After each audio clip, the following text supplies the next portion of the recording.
What do you think? Should we get going? Hey, there's like 12 of you here and you're loud. It's great. It doesn't feel empty. It just feels like post-COVID. So it's great seeing you all here tonight. Welcome to Story Night.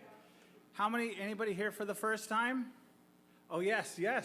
We met at the fair. Thank you for being here. How did you hear about us? Susan. Way to go. Applause for Susan. What's that? Hey, that's not on me.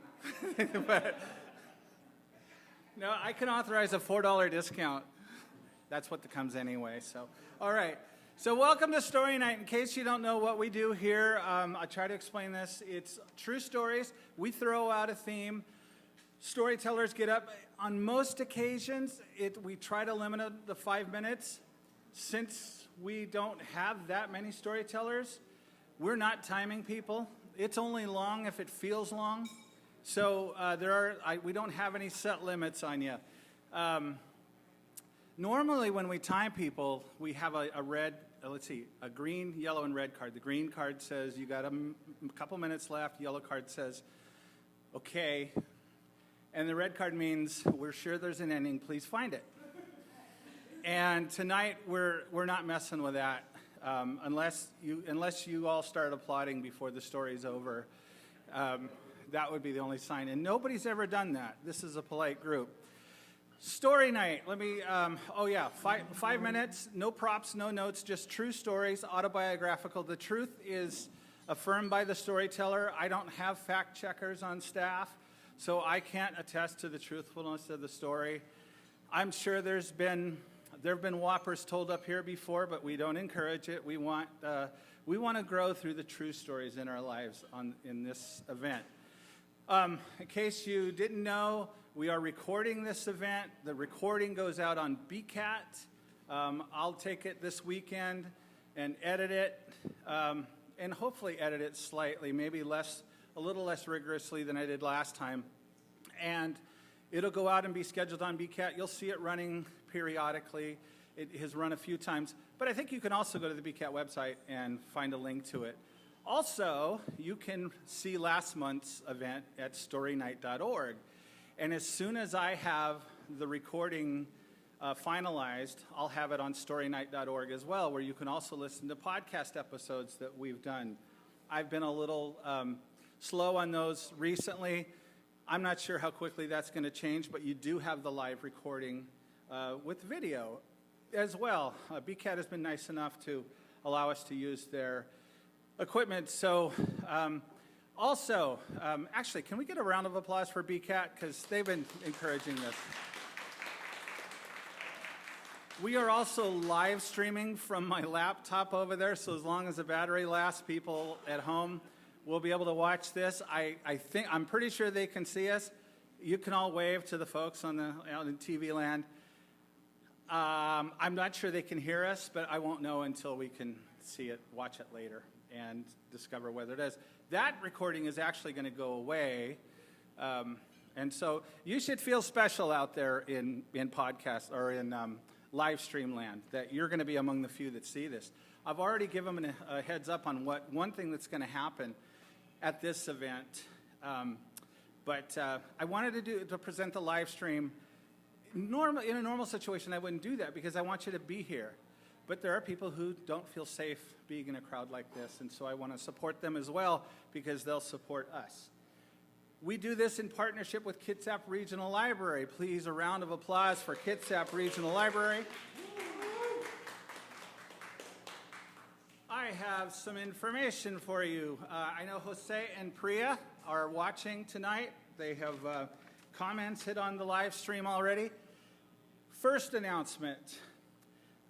It's about One Book, One Community events. And also I should say that there are Inspire Light guidebooks here that kind of tell you about events and resources and services that are going on with the library. And there's some bookmarks there. If you read, you probably employ a bookmark other than, an old bill or toilet paper or whatever you use. I want to talk about the One Book, One Community events. And I'm going to read this and then talk about what we're doing next month as part of that. Hope is in the conversation at One Book, One Community. Each year, Kitsap Regional Library invites the community to read together, so we all get a book that we can all read at the same time. Through the power of story and conversation, we recognize our shared experiences. Join in the conversation by reading the One Book, One Community selections for youth, teens, and adults, and explore the theme of hope and resilience. Another way to join is by attending the events that will be happening in September and October. For more information about the book selection, about events and activities, please visit the website at onebook.krl.org. And that website might be in the Inspire Light book. I haven't checked for sure, but that's onebook.krl.org. And I imagine if you just go to krl.org, you'll also be able to see the link to that as well. So, again, thanks to our friends from the Kitsap Regional Library. One of the events for the One Book, One Community is our event. Story Night the theme will be hope and resilience. And for that event, the 12 of us are going to be at the Roxy. It's a 500-seat theater. So get your friends there. There's plenty of room. They got plenty of ventilation. You could say it's one of the worst times to do a large event like that, but it also may be one of the best times to do an event like that. Obviously, you can say it might be one of the worst because who knows what the situation's going to be like health-wise for us out there. But we're going on faith that things are going to work, that we're going to be able to meet, just like as we're going on faith tonight, that we were going to be able to be here, and that we will draw people there. I'm going to be promoting the heck out of the event next month. We've already got some storytellers lined up, and we've got slots for more. So I'm really grateful to Kitsap Regional Library. Lisa Lechuga is spearheading the effort there. She used to be the library's liaison here for Story Night, and she's leading this One Book, One Community event. And it's going to be really special. It's going to be really fun, and you'll have a lot of room to sit. There's free popcorn, and the Roxy's just a nice place if you've never been there. That's over on 4th Street. If you go to storynight.org, if you go to our Facebook page, Story Night, you'll be able to find out more information as it goes. Like I say, I'm going to be promoting this like heck. BCAT is going to be there. They're going to be running their own cameras, and they're hoping to live stream it as well, and so that'll be a quality live stream. And like I say, it's going to be a good and powerful night. You'll find out information about the books by going to the website that we just mentioned. So, have I said enough about that so far? Because I'm going to bring it up again. So just take that in for now. All right, in between the storytellers. Now, I have 3 storytellers I know of. Was there anybody here who hasn't told me that's planning to tell a story but hasn't told me? Okay. We've got contingencies in case we need more, and the contingency is I can talk for hours. You don't want that.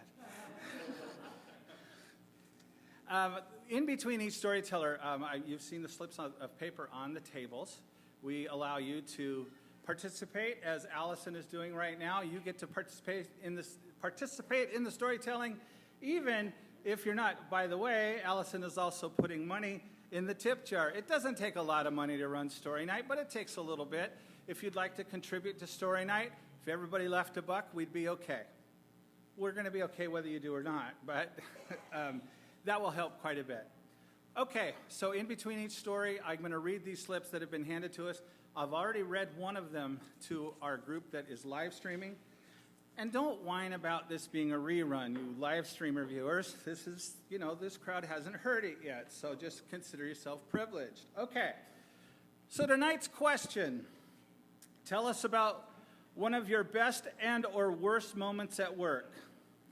Even though Fred Meyer underbid me by $500, I secured a large catering order from Harrison Medical. It was for 27 catering trays, and the grand total was nearly 4 times the normal sales for an entire day in that store. They ended up continually requesting catering from me for the following 4 months, including their holiday party. Whoever that is, congratulations. That's pretty sweet. All right. Next, tell us about one of your best and or worst moments at work. By the way, Doug, are you ready to be first? All right, Doug is going to be our first storyteller tonight. Round of applause for Doug.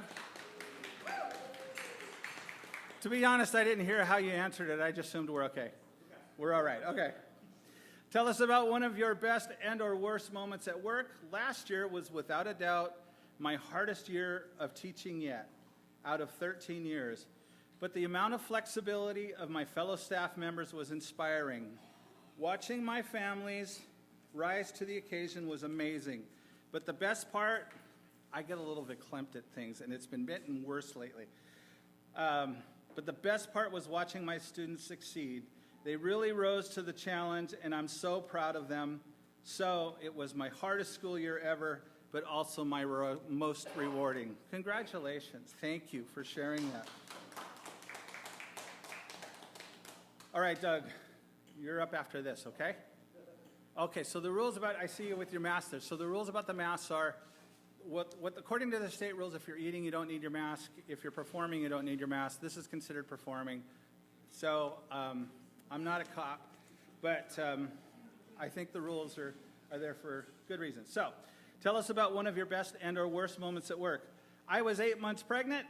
I was a court reporter. All the attorneys agreed to skip lunch, but the judge said no. I think the reporter needs a break. Applause for that judge. All right, and with that, please welcome Doug Avery. How's everybody doing tonight? You guys can hear me, right? Okay. My allergies are kicking my butt, so I'm going to rather leave the mask on today. It's weird. I didn't have allergies until I moved here 9 years ago, which is good, because if I had allergies, I would not be here to tell this story. So I'm going to take a little liberty with the topic today, talk about the fruits of labor. My first job when I was 14 years old back home was working for TBCCA. And what they did was they let the teenagers dress up in bright orange garb and go out to the highways and the sidewalks and just pull weeds out of the corners. It wasn't glamorous, but it was enough to make me money. And at that time, I was into video games. I had my mind made up. I was going to save all my money up for the newest video game. That's exactly what I was there for. And I'm not going to lie, I kind of liked the job. It gave a 14-year-old boy his first nipple slip.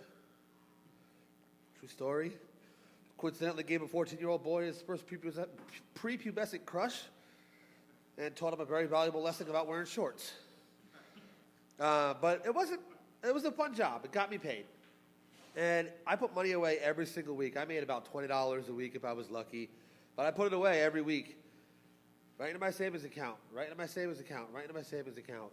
I finally had enough money up to go and buy the brand new PlayStation 1. Yeah, it was cutting edge, and I was ready for it. Had it in my pocket. My mom had said she was going to bring me to Walmart when I got out of work that day. I was stoked. It's like, look at me adulting, and I'm only 14. But then we pulled up at this sidewalk in front of this house that had a sign that said free kittens. And they said, come on in and look. And I went in and I looked at the kittens, and everybody was claiming kittens except for this one albino double-pawed kitten in the corner that nobody wanted. So I asked the lady, I said, well, can I have the kitten? Can I take the kitten home? And she said, you sure can. So I got home, and my mom was ready to bring me to Walmart, and I said, Mom, no. I said, hold up. I said, I want to get a cat. She said, you want to get a cat? I thought you wanted a PlayStation. I said, no, Mom, you got to understand, this kitten was all alone. Nobody wants him. So she made a deal with me. She said if I took my money and I had bought the kitty litter and the food, and because my dad hadn't been home yet to bring me to the store, if I took the bike back down to the house to pick up the kitten and brought him home, I could have the kitten. So that's exactly what I did. I got on my bike and I pedaled back to the house and I had a box and I put the kitten in it. And let me tell you, trying to bring a kitten home in a box on a BMX bike is not an easy task. Not an easy task at all. Once I got home and cleaned up my wounds, we went to Walmart. We bought the kitty litter. We bought the box. We bought the food. And I had my very first kitten. I named him Snowball appropriately. He was the most precious kitten I mean, I'd never had a pet up until that time, but I imagine that I probably would have never had another pet as soon as I took him into my home. And he was my cat. He was with me through middle school graduation. He was with me through high school graduation. He was with me through 2 marriages and 2 divorces. Yes, the cat was a longer companion than that. He was with me for the birth of my firstborn child. He was still with me when she passed away. He was with me for a total of 17 years. He passed away the same year that I decided to move out to Washington. It was about 6 or 7 months or so before I actually moved. And he was with me for 17 years. And 2 of my kids knew who he was. My son never got to meet him, but I have a couple of pictures left of him, all on Polaroid, because I was 14 when I took most of the pictures of my cat. But I have not personally owned a kitten or a cat, or ever since then. I've had a couple guinea pigs, and they're fine. I mean, they're nice, but they're no Snowball, and there's no connection that I had. And I honestly, my next animal will be a dog, I'm sure of it, but I don't think I can have another kitten again. And that's my story. You guys have a good night.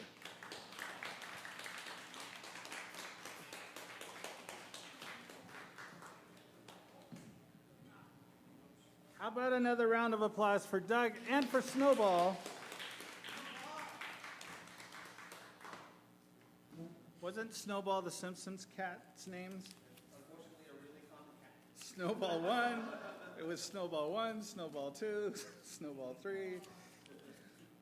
Okay. Yeah, the kids never grow up, but they kept getting different cats. All right. Thanks, Doug. All right, Allison, are you okay being next? All right. I don't know what I would have said if you weren't. But tell us about one of your best and or worst moments at work. I always loved it when my boss couldn't find something in the files and I would almost magically lift it out. That happens in my house. Okay, and I'm not the one magically lifting things out. I'm the one who can't find things. All right, apparently that's a cliche. I don't know if it is or not, but it's true for me. Best. So the best moments at work. I told a customer who wanted an extra step with my favorite handmade extra strap. Thank you. See, this is why I should be reading this before I go up. That's going to be my New Year's resolution, so no promises for the next few months. I told a customer who wanted an extra strap with my favorite handmade wallet that I'd charge her $1 more. She said, well then, I don't want it. Because it was my business and I didn't have a boss to tell me I had to be polite to rude customers, I replied, good then, I can sell it to someone I like better. See, this is the reason you want your own business. So you're the only one who pays for your honesty. That's awesome. Okay, tell us about one of your best and or worst moments at work. Worst is circled. I work in mental health. One day my coworkers decided to prank me. That sounds like a really good environment for pranks. They had one of our designated crisis responders come in and pretend to involuntarily commit me to inpatient treatment. At first I thought it was a joke, but the longer it went on and the more evidence they listed, the more I doubted it was a joke. They even had security come in to be present. I can laugh now. I can't. But it was definitely a stressful few minutes. Wow, that takes real stones to do something like that. Whoever you are, I'm glad you're here. I'm glad you made it through it, and glad it wasn't so bad that you ended up needing to be committed. All right, please welcome Allison Loris.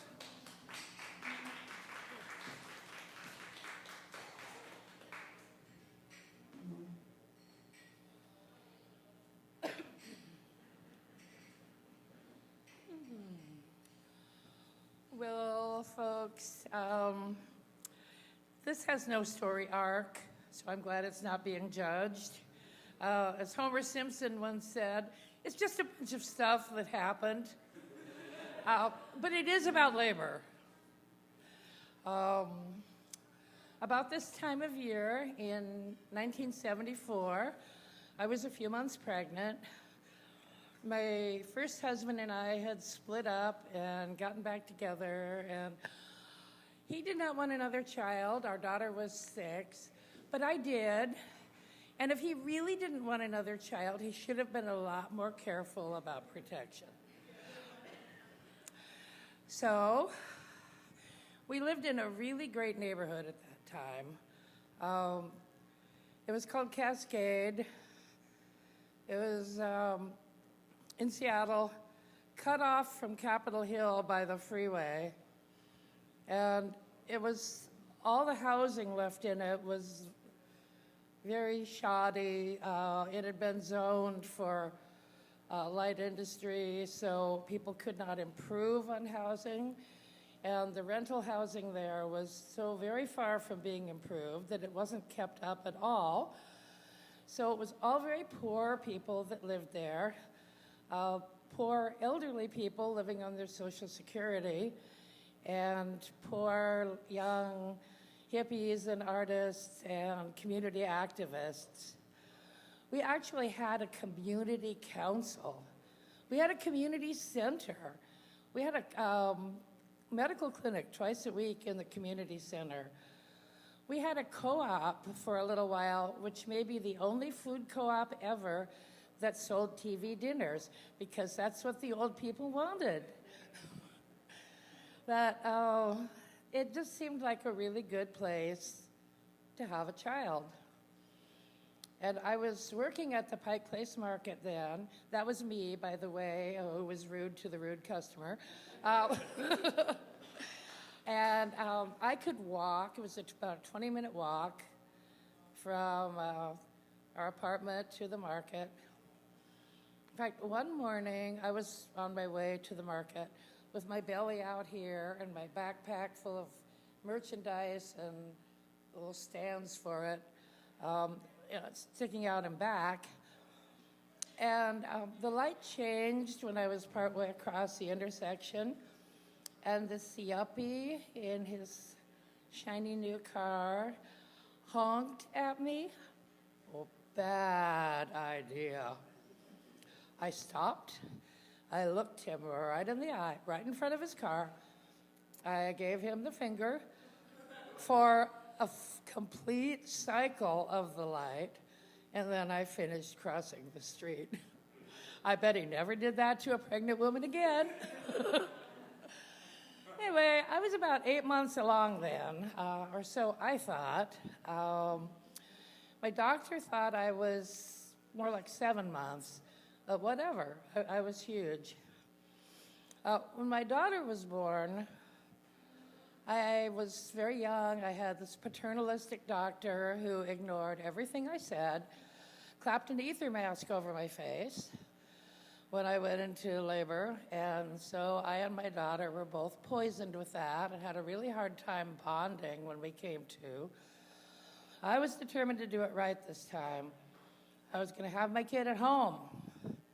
I found one of 2 doctors in the Seattle area who would do home childbirth. The King County Medical Association had kicked them both out. They had their offices in Snohomish County because they were costing the hospitals some of their profit. Anyway, Dr. Gold was going to come to my house when the time came. The time seemed to be a long time arriving. The neighborhood had a lot of housing that was being demolished for parking lots. You know, nice old 24-unit brick apartment buildings. And I took part in some of the protests, some of the pickets in front of a building that was about to be demolished. And it became a neighborhood joke as the weeks ticked by that my child was resisting eviction.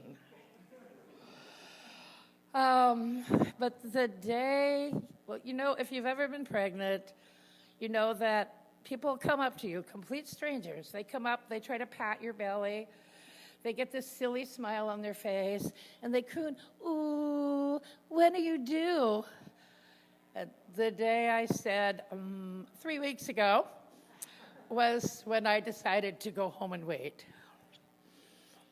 2 weeks after that, I started into labor in the middle of the night, and our phone wasn't working. My husband went to call the doctor at a neighbor's house, and within 10 minutes, I had 4 neighbor women in the room with me, timing my contractions, rubbing my back, giving me sips of water, letting me clench their hands. It was beautiful.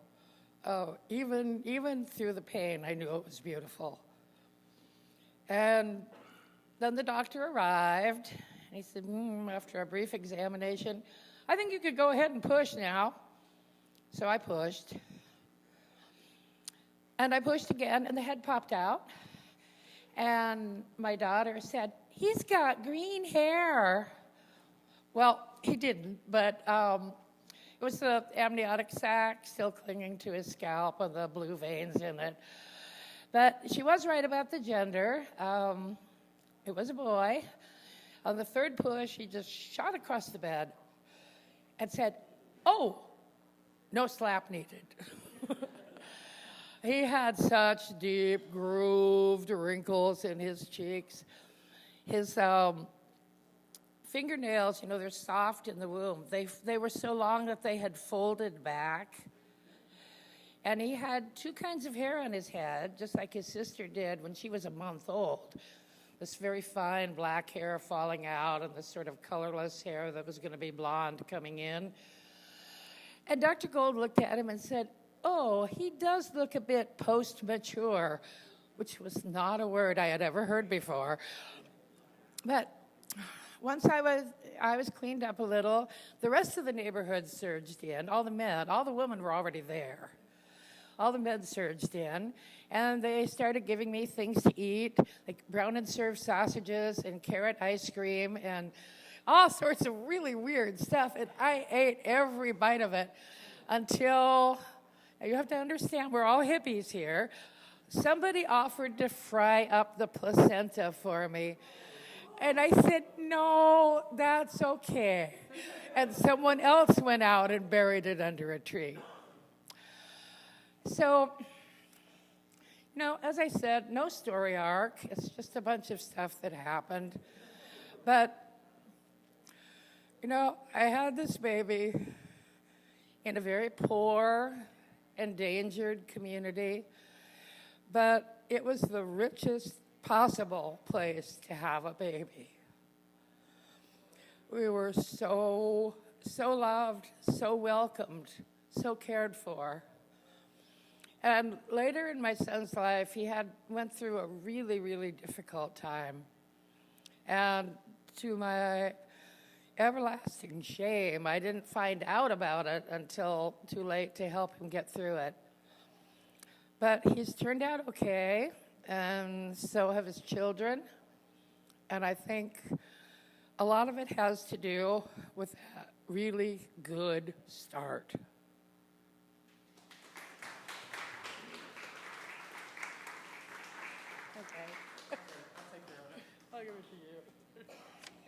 How about another round of applause for Allison as I fix this?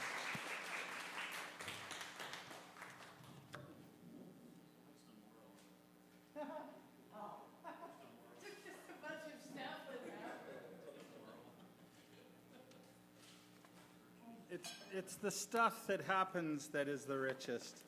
So I want to talk a little bit about the labor of our children, if you don't mind.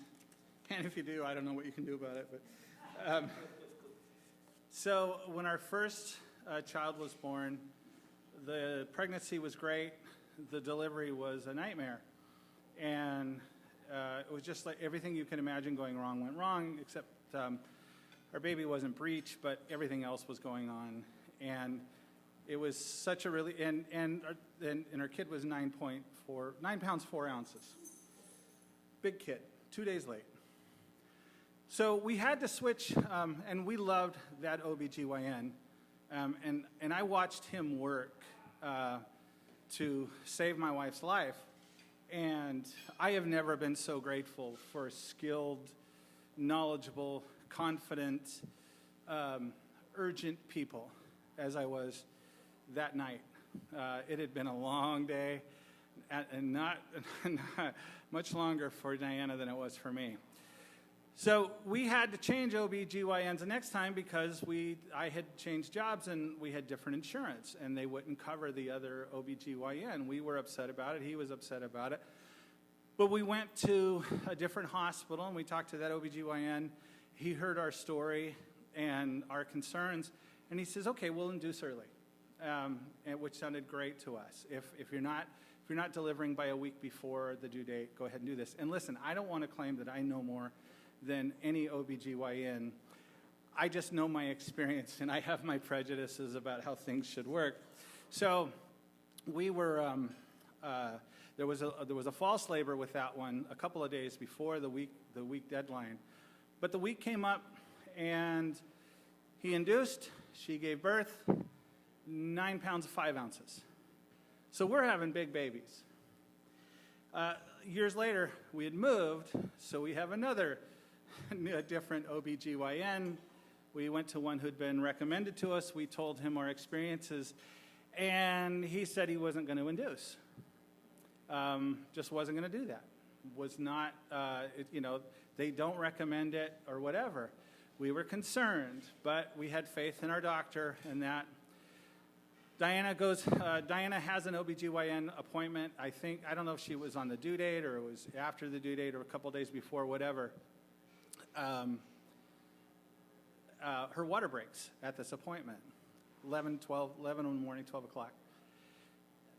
She starts real labor at like 6, 7 o'clock, but the baby is not making any progress. And finally, at 6 in the morning, another OBGYN comes on shift and says, really ought to do a C-section. Diana was resistant to that, but by that point, after so many hours, it's like, yes, we'll do this. And so they did a C-section on Diana and pulled out a baby, and all of the medical personnel said, whoa, 11 pounds, 15 ounces. There's a reason that baby wasn't coming out. Now, I got to say, I am grateful for skilled hands, as obviously, because there were 2 occasions where I could have easily lost my wife. So I'm grateful for that. I'm also grateful for OBGYNs who will listen and doctors who will listen. Okay, so I have a story about the middle finger too, but I probably had to hold that one another occasion. But yeah. Well, I just tell you real quick. I was driving in Utah, not this recently, it was several years ago, and I pulled over in the left lane and I realized I had cut somebody off. And I'm like, uh-oh, that's bad. And as soon as I could, I got back in the other lane, and this car drove by, and this guy was flipping me off, and I'm like, yeah, I deserve it. But I swear, it was like he was growing a finger while he was flipping me off. It was so long. It was the most stunningly beautiful bird I had ever seen in my life. So, whoever you are in Idaho, his license plate was a personalized plate that said Stella. My hat goes off to you. I hope you're still alive and can someday hear about this. All right. Tell us about one of your best and or worst moments at work. The day my retirement was official. Congratulations. I think I might know who that was.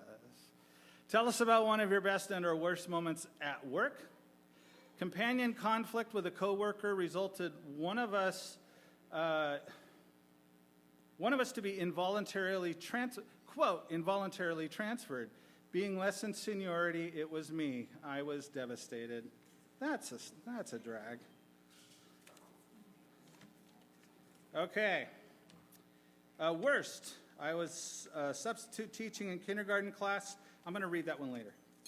I'm going to read that one after. So I was working the fair this week. One part of my job was to to operate a booth at the fair. Was it Sunday, Nikki? Was it Sunday that we met? Were you? She can't hear me yet. Nikki, was it Sunday that we met? Yes. It was Sunday. Okay. So a little story from the fair. I wasn't there for this. I had 2 shifts at the fair, but on the first day I was there, the Army recruiters were across from me, and somebody got a little bit confrontational with these gentlemen from the Army, and started making moral arguments. Loud or moral arguments about murder and involuntary, I don't know what else. I wasn't, like I say, I wasn't there for this. But he asked this question, something like, tell me how murder is different from involuntary manslaughter. If you can tell me I'm wrong, I'll give you $1,000. And he walked down the way, and the guy in the booth next to him said, you're wrong. So he came running back, and pretty soon all these other booths were yelling at him. Now, the woman in our booth, thankfully, just said, I'm just going to watch this. I'm just watching this thing. Fun at the fair, though. There weren't a lot of people there, and I'm sad I missed that one. All right. Anyway, I met Nikki at the fair. Nikki Atienza is our next storyteller. First-time storyteller. Give her a round of applause.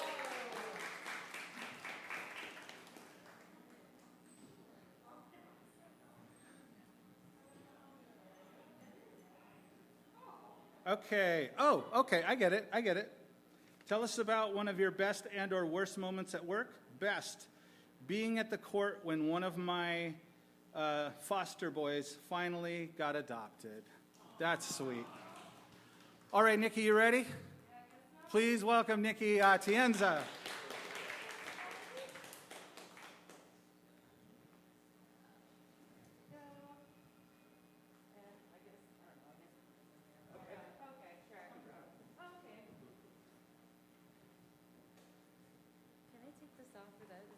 Okay, cool.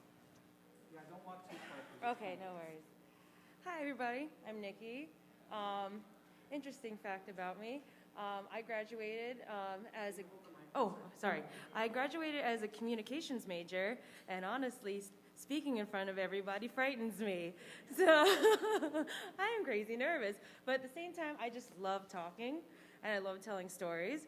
And when I was told today the theme was labor, for some reason, the only thing that kept popping in my mind were my days as a corsetier at a lingerie shop. I'm like, sure, I'm just gonna go with it. So I was, corsetier, by definition, is someone who either fits people for lingerie or makes them. I did not make it, I just fitted people. And I did it for 4.5 years. It was actually my first adult job, I guess, out of college. If I were to tell my 5-year-old self, hey, guess what you're gonna be? I would be like, what's a bra? So, and honestly, it was only supposed to be a temporary job, but I actually enjoyed it. It was the first time I could honestly say, I love my job. Because I walked in there every single day knowing that I was gonna make some woman happy, like discovering who she is, and how beautiful she is, all because she just was wearing something that she actually needs in everyday life, And that was just a wonderful thing. And I was so excited that I could bring that experience to a woman. And like there was a woman, surprisingly enough, a lot of women are in the D ranges, so D, double D, triple D. So there were a couple instances where women would actually be so mad because they thought I was lying to them.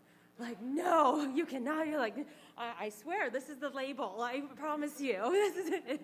And then one time I was walking around with a woman, trying to help her find the bras. And she goes, shh, don't tell anybody. Don't say it out loud. Shut up. And I'm like, oh, okay. Here you go. There's your options. So, but she was like, I'm really sorry. I've always wanted to be this size. Thank you so much. I'm like, you're welcome. But there are some women that were not happy when I told them their size. Triple D, for example. The most common, unfortunately, would have been the teenagers. Because as they're developing, you would think a lot of young ladies would want that. But they did not, because they didn't want that attention, especially at a young age. So I've had to help young ladies like cheer up a little, try to encourage them on, say, hey, you're what every woman wants, and just be proud of it, Just hold your head high, and just be like, hey, up here, hi, me, hello. Want to get to know me, okay? So it would work, for the most part. As a corseteer, I got to see some interesting things. I got a lot of international tourists. So sizes, and American sizes, they're a maze, right? And there was one day I actually was wearing a low-cut top, because like I said, I love my job, not just because of what I did for everyone, but because of what I got to wear, that I got to get away with, honestly. Like, I really felt good, and I wanted to show that to them. And so I had to measure one of these young ladies, and she was a little Japanese lady, and her eye level was my Tata level, okay? And it didn't help that I was wearing high heels. So when I got to go over to her and measure her, it was right there in her face. And she was just so amazed that they were right there in front of her that she wanted to make sure they were real. So she had to poke me. Just I didn't know how to feel. Was it a compliment or was I violated? I don't know. But you know what? I got her in a 32C. She was happy. Oh my gosh. And then, again, other things that I never thought were real. 2 weeks before this happened, my coworker goes, third boobs are real, right? I told her, you're me. Pardon my language, but I was just like, no, stop it. And then 2 weeks later, I'm training someone to become a corseteer, to properly fit. And usually if it's a tourist, I say I have to be cautious because I'm already asking a woman to, show me herself half naked. To have another person there, that might be too much, especially if they barely understand a word I'm saying. I am literally going, size, okay. Push up? No push up. So, okay, I can only go so far with hand motions, okay? So luckily, the customer, she understood English, and she was like, yes, that's fine, training purposes. I'm like, thank you. And so I noticed she was wearing a thick strap dress. And I noticed in the culture she comes from, they tend to wear a little more conservative, which was fine. And I was like, okay. So she was measured for a 32C, so that's the bra I gave her to try on. And then I can already tell just by looking at her, it squeezed a little too tightly. So I asked her, ma'am, do you mind turning to the side? And I was like, okay, this is how you can kind of tell. And there's another way you could tell this is too small. She turns to the side, and right there was the size of a lime, areola and everything. Yeah. I tried I went bug-eyed, so did she, and all I could say was, looks a little too small, let me get the next size up. Walks out the door. We're both like, oh my God, oh my God. My poor trainee goes, is that what I think it was? And I'm like, we need to have a little talk in the back. Yes, that was a third boob. And we just start laughing only because we were just in shock. We were not insulting her in any way, but it's just like, what do you do? What do you say when you see that in real life? And yeah, I got her in a really thick strap bra and a push-up because that's what she wanted. Okay, moving on, So, and there was another time too when I had an Australian customer, mother and daughter, come in. Mother really wanted bras for the daughter because she had a hard time finding bras. Come to find out, when I came in to help, one was normally sized, the other one not so much. It was formed flat, like she took off the bra, and it shriveled all the way down. And I was like, I remember when when I came into the room, I said, when I had to examine the size, I was like, oh, my dear, your one size looks bigger than the other. And the mom looks at me. My daughter has one boob bigger than the other. I'm like, I can't tell, I can't read you right now. Did I insult you or and I was like, no, it doesn't. So I'm trying to save myself, like, oh, no, it's fine. A lot of us have one bigger than the other, like lefty's bigger than righty on me. I'm totally cool with it. She goes, no, one is bigger than the other. So when she showed me, all I could say was, you weren't kidding. And because they were so used to it, the teenager, the daughter, thought this was normal. She really did. And so I was like, okay, you know what, let's find you something that makes you feel good. And she was actually totally happy with it. So I was like, okay, let's get you a couple things here, a couple things there, let's get you in the right size, let's go, So she actually had a great time. But the mother is like, yeah, we may need to get her, a little work done. And I'm like, okay. Yeah, and she's like, we're just gonna, make her feel good about how she is. So I'm like, okay, that's awesome. That's great. So a lot of shocking things that I've seen as a corseteer.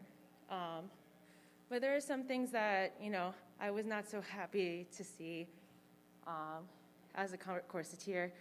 Some people, they are in love with the idea of wearing lingerie.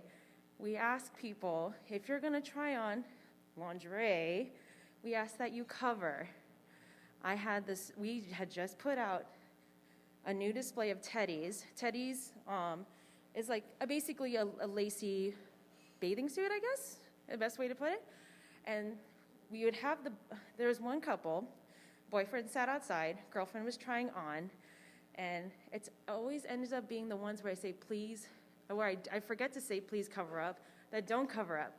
Because she was always prancing. She would walk out the fitting room, and she'd like, hi, babe, how do I look? How do I feel? I'm like, do you like this? And I could see it up her butt. And I'm like, we just put that on the floor. That is $80 that she's putting on up her butt right now. Oh, my gosh. So my manager happened to see that, right? And she's like, you know what you're going to have to do with that, right? I was like, yeah, I know. So after she's done, I have to clean up everything. I have to, unfortunately, damage some of the stuff. And my manager, she was actually fairly new to the establishment. She goes, what do you do when you have to, unfortunately, damage these items? So I actually walked her to the register.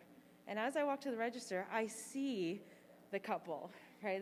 They're like paying whatnot, and I was so mad that I was like, oh, I said really loud, and I really did not care if they heard me. I was like, oh, this is what we have to do when people actually put stuff up and then, try it on. So I was so mad, and they were actually very embarrassed because it's like, gotta be courteous, guys. Yes, I get it. You want to look good. You want to look good for your man. So does everyone else. So you gotta keep that in mind. But so one of the most touching things, though, that I remember while as a corseteer, it was a little Japanese lady, and she had a translator with her, and I actually get teared up when I tell the story because she was measured for a 34 double D. And when I see a size, I just go ahead and go with it. And when I went to check in, there was a ton of gapping. And I saw that she was very sad. And without her translator didn't need to tell me the story. The Japanese woman was trying to explain to me that, she was a cancer survivor. So just seeing, and unfortunately she had to get it removed. So just seeing what she didn't have in there just reminded her what she lost, despite the fact that she survived. And I left that room crying. I felt horrible because I did not mean to remind her that. But, I was just told, try her in this size. So I did my best to, recover from that situation for her. And, her translator, of course, then told me the story. And I said, that's okay, let me take care of her. Let me do my part. And not only did I try to give her what she wanted, I tried to find other accessories to see if we could help, And she actually was so grateful for me. I could not understand what she was saying, but that's all I needed. That's all we needed. Just to her to say thank you, and I'm like, to give her a memorable experience, because that's all we wanted. That's all, as a course is here, that's all we want to do. Not just make a woman feel beautiful, but remember you can be beautiful no matter what. So that's my story.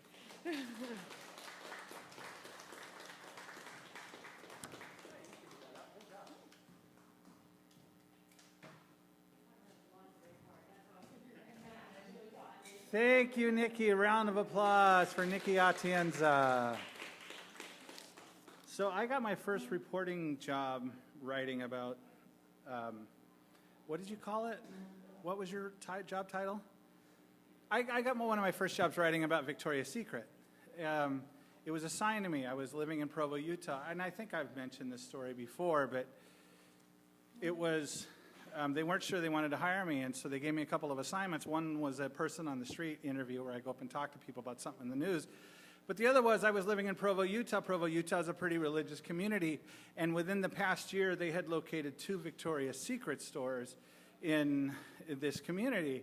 And so the editor said, go find out what's up with this. Why are there 2 of them? And I got a real education, because I can tell you that as a not all that aware guy, I looked at Victoria's Secret differently than their customers do. And it is all about feeling pretty. It's about feeling beautiful.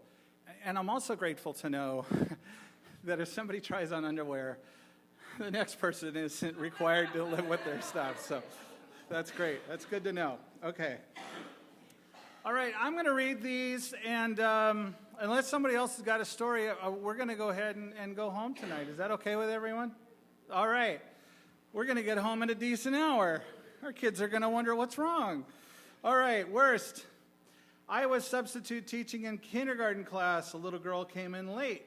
We were sitting on the rug when she joined us. Another little girl called out that there were ants on the carpet. I moved the group away from that section of the rug. And then a boy called out. There were more ants. I noticed that the ants were coming out of the tardy girl's pocket. It turned out she had a lollipop in her pocket. We sent her to the office where the nurse called the mom to come back for her. She'd been in class less than half an hour. About an hour later, she was back in class. Poor thing. I hope someday she comes and tells that story on our stage. Yeah. All right, best and worst. Tell us about one of your best and or worst moments at work. Best and worst. The day I told an overbearing, unreasonable boss, look, I'm as old as you are and at least as smart. You don't get to talk to me like I'm a naughty child. We're done with that. Good job. It's a growth moment. Tell us, this worst is circled here. When I worked at my local movie theater, a 13-year-old came in drunk, fought my manager, and threw up all over the lobby.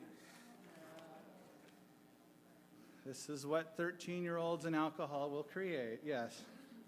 And finally, I burped into the phone while talking to a client. Came out of nowhere.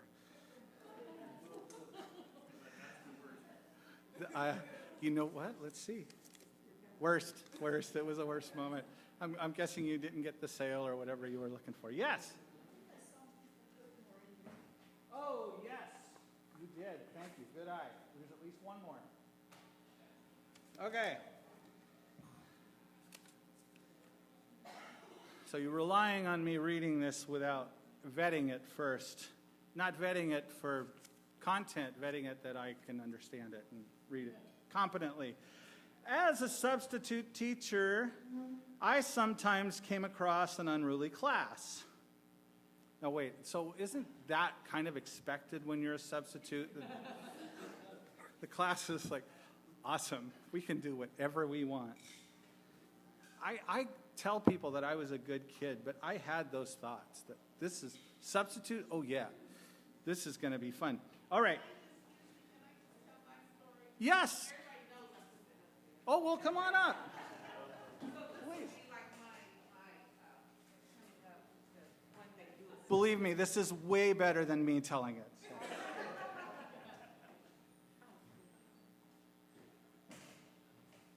So this is the story.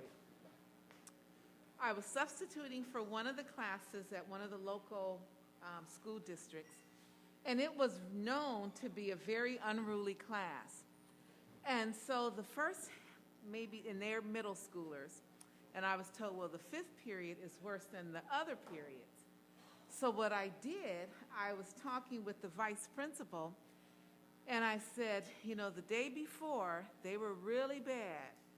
I said, and I don't want the same thing happening today. I said, so can you help me out? What I'd like you to do is come into the class and pretend that you're giving me their home numbers, and we're going to pretend that if they're unruly, that I'm going to call the parents. And so he came in, and that's what he did, but he actually gave me real numbers, which was really good, because then the kids wanted to know after he left if I had their number. It just changed the dynamics of the classroom, because they all started to come over to the desk. Mrs. Portis, do you have my number? And I said, well, is your number such and such? And I could read them their number. And then the other ones start coming. And I tell you, from that, the rest of that week, I hardly had any problems with those students, because they knew I actually had their numbers, and I told them I really would call. So that was my story.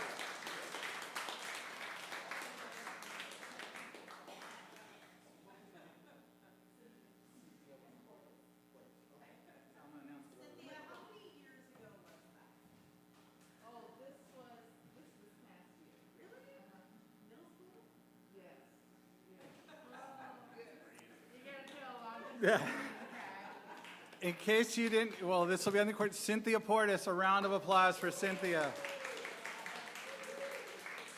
And a round of applause for that school administrator, too. That was.